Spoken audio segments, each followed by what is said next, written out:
Welcome to Coach's Corner. I'm your host, Sean Anderson, and on this week's episode of Coach's Corner, the head coach of the Ponca City Wildcat football team, Scott Harmon, with us. And Coach, wet, nasty. You know, in your football career, all through your playing days and coaching career, you've been in games like this.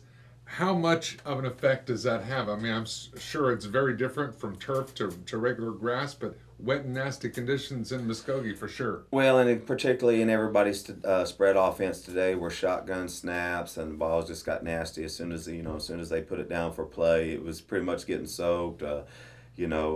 Probably 3 or 4 big plays in the ball game had to do with slippery footballs, and unfortunately, we kind of come out on the short end of 2 or 3 of those. But we also got some breaks from the weather, so it kind of goes both ways. Yeah.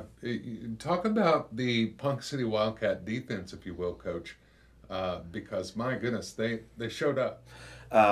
With 2 minutes left in the ball game, they have not given up a point to a pretty good offensive unit at Muskogee. Tackled well, prevented the big play. I asked Coach Rollo to kind of come after him late there when we did give up the big play, and just couldn't be more proud of that group. They keep coming, they keep progressing as the year goes on, and they're keeping us in some ball games right now. Yeah, as a coach and as your coaching staff, you sit down and you look at that film to see that marked improvement game to game. I mean, you're seeing it. Oh, there's no doubt. I hear it all the time. I see it not only from opposing coaches, but I hear it from people around the community. Hey, there's a gigantic difference. We know you haven't pulled one out yet, but they see the difference in the team, and I think the kids are smart enough to see that. To be honest with you, I know that they are smart enough to see that. They're just a little bit of frustration setting in because they're just right there, and they want to win so bad, and it just hadn't happened yet. So we're just keeping them, working hard, just grinding a little bit. You got to learn how to grind a little bit through some of these situations, and really pleased with our senior leadership and our coaching staff, and the willingness to kind of fight through some tough situations. A phrase we often hear is rebuilding year.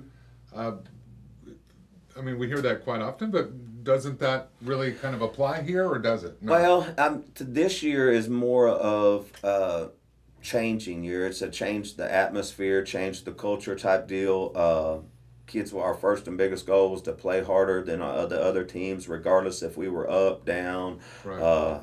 So many situations in 3 of the 4 weeks, we feel like we really have played harder than the other team. The 1 week we didn't play as well. Collinsville had a lot to do with that. I think they're kind of a top 4 or 5A team that is really physical, and they kind of gave it to us a little bit. But we rebounded this week, played well, a lot better defensively, and then that gives us a little hope. We just got to figure out a way to kind of get some points on the board and win a close ball game. That takes me to my next question. On the offensive side of the ball, in your opinion, head coach, what are the keys to improvement on that side of the ball? Well, we've got new coordinators, on both sides of the ball. I say on the offensive side of the ball, it's a new defense that Rolo's running on the defense side. So we're learning.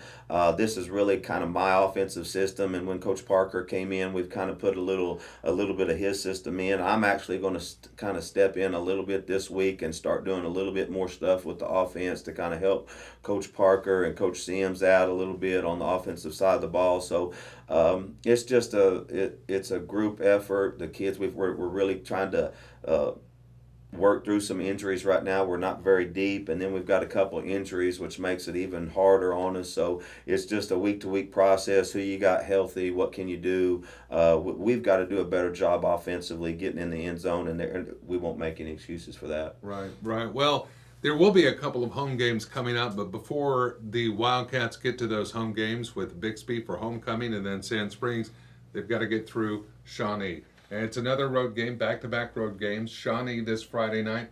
What do you know about Shawnee? They've got a Shaw kid, to the Shaw family from Shawnee. I coached against them when I was at Tulsa Central, and they had some good Shaws, and they've got another Shaw in there that's a kind of a playmaker kid. What's the deal with the Shaw family?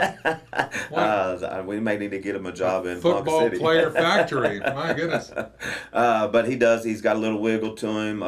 They ran the ball a little bit better last week, so we look for them to kind of feature that a little bit this week. They won their first ball game in a tight ball game against Sand Springs last week, so they're going to be coming in on a high, and this will be one of those games where we feel like the matchup may even not just be even, but we may even have a better couple of matchups. And up until now, to be honest with you, the matchups haven't looked real good for us. Our kids are just playing above their heads, so we hope to go in and try to sneak out a win on the road this week. Yeah, absolutely. Shawnee, that game Friday night, and the Wildcats will be traveling down to Shawnee for that one. Then getting ready for homecoming, and I want to tell you, homecoming on the 5th. This includes a big dinner before the homecoming game, and the Poe High Steppers every year they host their homecoming dinner in the high school commons from 4:30 to 6:30, and it's a barbecue sandwich dinner with all the fixins and everything. You can get those tickets from any Poe High Stepper parent, just $10. It's a complete meal, and once again this year you can pick up, you can drive through. They have the drive-through available as well to make it real easy for you before that homecoming football game. Then, of course, Bixby on the schedule, and then Sand Springs will be coming to Ponca City. So we'll talk about those games later. Coach, any shout-outs to some of your players? Some of your players you see dramatic improvement. You just want to mention a name or two for us? Last week, Lennox Sun Eagle really stepped up on defense. We kind of changed the position. Rolo had him move inside a little bit. Collier Polakowski's really doing a good job on offense and defense. Eli Wold making some big plays. So all these guys are kind of stepping up and trying to make some plays happen when we need them. So it's getting closer. It's getting better, and we just need to hang in there and keep grinding. As a coach, do you get to, this is kind of a personal question, but do you get to get in there and use that weight room facility yourself? I mean, look at you. I mean, come on. After all these years, I don't know how old you are. Well, I'll tell you, I'm 47. I'm 47, and after I had my neck surgery, I've slowed way down a little bit. So in the off season, I plan to take a little bit better use of it, but right now we're pretty hooked up. Coach Scott Harmon, the head coach of the Ponca City Wildcat football team, on this week's edition of Coach's Corners. Coach, thank you. Thank you. All right. Well, join us again and every week for Coach's Corner right here where you found us, whether you're watching on Cable One or you're watching on YouTube. And we appreciate it. Thank you so much for watching. Until next time, I'm Sean Anderson, your host. Goodbye, everybody.